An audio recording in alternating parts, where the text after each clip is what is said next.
చిలకమ్మ ఎర్ర ముక్కులే పిల్లవాకు పూవై పూసిన ఎర్ర రోజా పూత గులాబీ పసిపాదం ఎర్రాని రూపం ఉడికే కోపం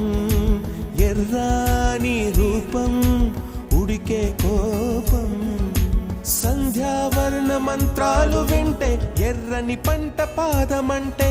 కాంచనాల జిలుగు పచ్చ కొండ బంతి గోరంత పచ్చ పచ్చ